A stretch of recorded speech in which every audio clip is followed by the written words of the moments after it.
ngobrol-ngobrol dulu, bincang-bincang santai dengan Ustadz Ihsan ya, terkait dengan bagaimana sih kondisi tantangan dakwah di sini ya, khususnya dunia pendidikan Islam. Ustadz Ihsan sebelumnya boleh memperkenalkan diri dulu? Oke. Saya Ihsanuddin, sarjana pendidikan. Seharian mengajar di sekolah SMP sebagai guru PAI. PAI. Ya. Mengajar lumayan jauh di Kecamatan Batang Hariloko. Batang Hilir. Batang Hariloko. Oh, Batang Hariloko. Jadi kalau dari rumah sekitar 3,5 jam begitu. 3,5 jam, Masya Allah, Masya Allah. Nah, kalau di An-Nur ini ada lingkungan kami. Kemudian masjid ini berdiri tahun 2002. Tapi sudah mulai dilaksanakan ibadah sebagai sekitar 2003. Saya sendiri sebagai pengurus mulai tahun 2009 sebagai ketua umum sampai dengan hari ini kan. Nah, kemudian kalau tantangan dakwah itu apa yang di daerah berkembang barangkali saja. Di daerah berkembang. Di daerah berkembang itu pertama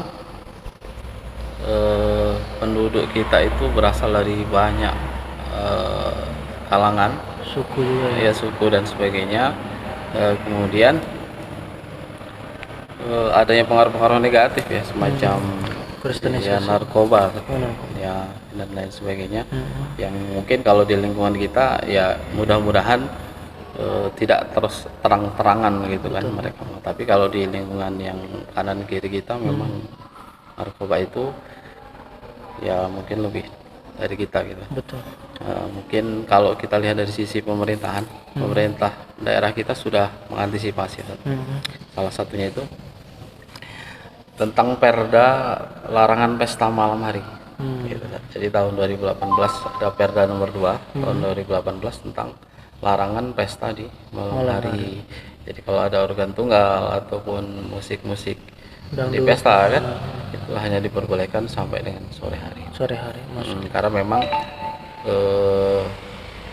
untuk mengantisipasi hal-hal yang negatif. Itulah tantangan dakwah kita kalau di skop lingkungan ya, barangkali secara umum kesadaran kita dalam beragama yang masih harus terus ditingkatkan. Oh iya, betul ya. Kedermawanan kita ya, kesadaran berinfak dan sebagainya itu mungkin yang perlu di. Kalau selebihnya lebih kepada ya tantangan ekonomi barangkali. Betul. Ya, dengan kondisi ekonomi yang naik turun. Tapi kalau di Bang Lincer ini karena banyak perusahaan besar. Nah, jadi kalau sisi ekonomi barangkali mungkin satu agak terpuruk, satunya tetap bertahan kan. Karena di sini banyak pegawai, banyak karyawan di perusahaan, seperti karyawan tambang gitu kan. Kemudian di sini ada tambang sangat banyak. Boleh diceritakan? Ya, seperti tambang batubara saja. Kemudian perusahaan migas gitu.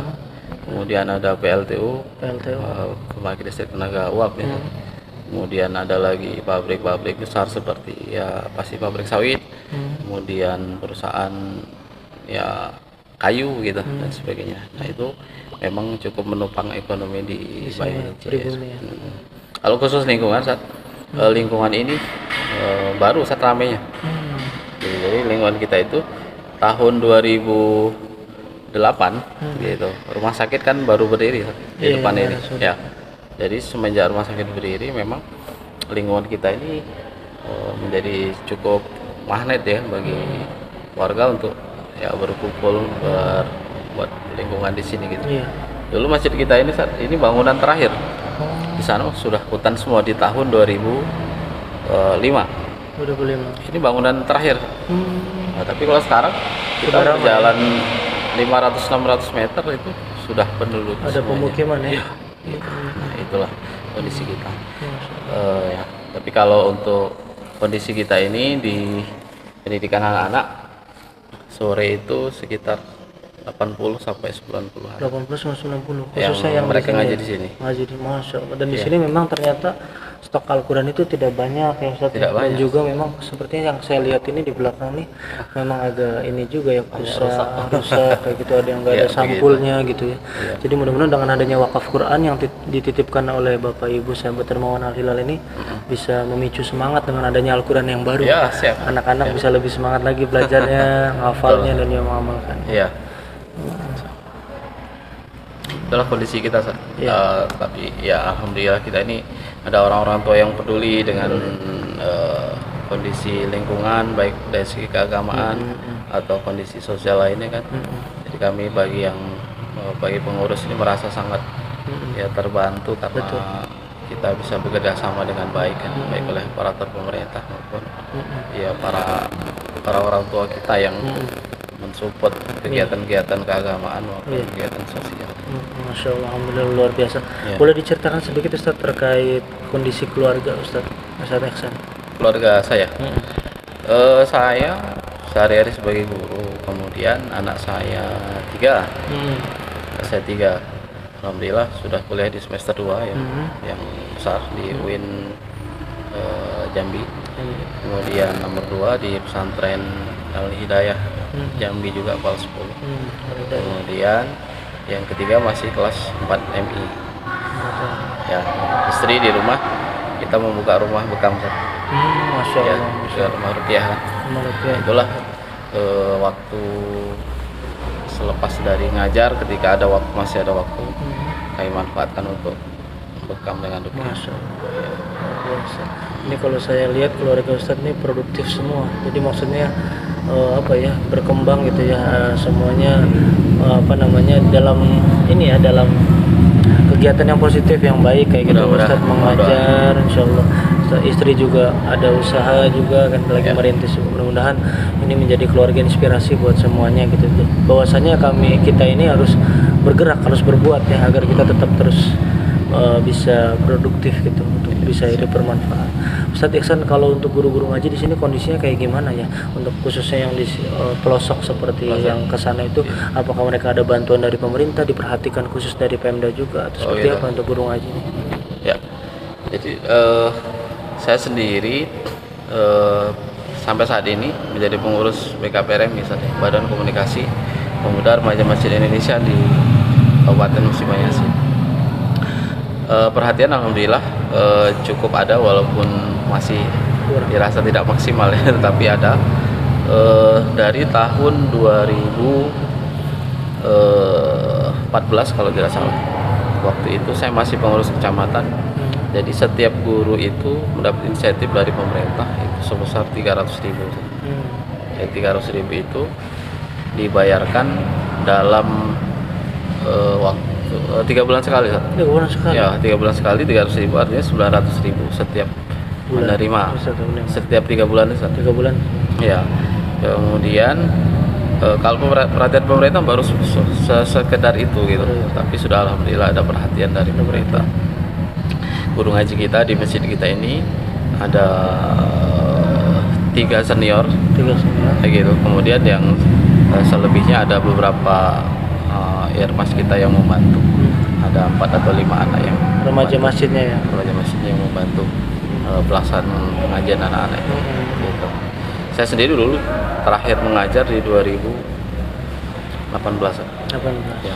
Karena saya bertugas jauh, akhirnya saya tidak bisa membagi waktu kan. Iya, bagi tugas dengan yang lain ya. Bagi memanfaatkan irmas ini ya untuk mengajar juga ya. Iya. Masya Allah, berarti di sini memang guru itu sebenarnya baik ini ya, guru ngaji itu sebenarnya mah ada perhatian dari Pemda. Memang cuma dan baru-baru ini aja gitu ya Ustadz ya. Dan apalagi itu 10 tahun terakhir dan tapi juga itu memang tidak ini ya, maksudnya masih kurang maksimal ya Ustadz ya, tidak masih belum mencukupi gitu. Apalagi ini juga diangsur lah ibaratnya sampai 3 bulan gitu. Sekali dibayarkannya, sedangkan kebutuhan ekonomi keluarga, nafkah itu anak buat sekolah itu kan tiap bulan gitu perluannya. Tapi mudah-mudahan sih dengan adanya ini Ustadz bantuan dari pemerintah juga mudah-mudahan bisa tetap menjadi penyemangat gitu ya. Dan ini juga ada titipan amanah dari donatur kami juga ada namanya program bantuan guru ngaji untuk guru ngaji di sekitar Bayung Lencir yang sekiranya ada kekurangan gitu kan. Memang ini tujuannya ke sana prioritasnya. Nanti mohon dibantu di ini aja dikelola dengan baik Ustadz. Dengan adanya bantuan ini silahkan dimanfaatkan sebaik mungkin. Mudah-mudahan ada sedikit bantuan semangat lah dari kami untuk maksudnya agar lebih semangat aja guru dalam mengajarnya seperti itu. Barangkali ada ucapan terakhir barangkali Ustadz, testimoni gitu terkait program ini, bantuan ini. Ya. Program yang bagus yang perlu terus ditingkatkan menurut kami kan. Karena kalau kita melihat, ya saya sendiri juga termasuk orang yang pernah berada di lembaga sosial gitu. Kemudian sangat ingin lembaga itu ya bisa sebesar Al-Hilal begitu. Ya, jadi artinya lembaga-lembaga seperti ini manfaatnya sangat banyak. Gitu. Berbeda dengan ketika kita memberikan secara individu. Ya, kalau individu barangkali ya tidak akan semaksimal ini gitu dalam baik itu penyebarannya, baik itu secara manfaat, ya pasti manfaat secara umum ya, maka akan lebih terasa ketika dikoordinir ya dengan baik, dengan manajemen yang baik, maka akan lebih produktif lagi insya Allah. Jadi sangat-sangat berharap bermanfaat di masa ke depan. Akan lebih baik lagi dah ya. Jadi harapannya sih ingin terus berlanjut dan kalau bisa memang harus lebih masif lagi, lebih kafah lah, menyeluruh lagi itu ya, karena memang bantuan ini kan mungkin sifatnya kalau ada yang di Jawa Barat ya di Jawa Barat aja. Nah ini kan memang udah sampai ke Sumatera, artinya memang kita dari Al-Hilal tuh berusaha semaksimal mungkin untuk bisa menjangkau Nusantara ya, khususnya di Sumatera ini agar lebih masuk ke pelosok pedalaman, lebih tepat sasaran lagi kepada yang membutuhkan itu penerima. Terima kasih Ustadz Ihsan atas bincang-bincangnya pada pagi ini. Mudah-mudahan ada sebagai pembuka keran ya silaturahmi yang baik ke depannya. Mudah-mudahan kami tetap terjalin dan bisa meneruskan perjuangan ini bersama-sama ya, untuk berlomba-lomba dalam kebaikan. Terima kasih Ustadz Ihsan. Izin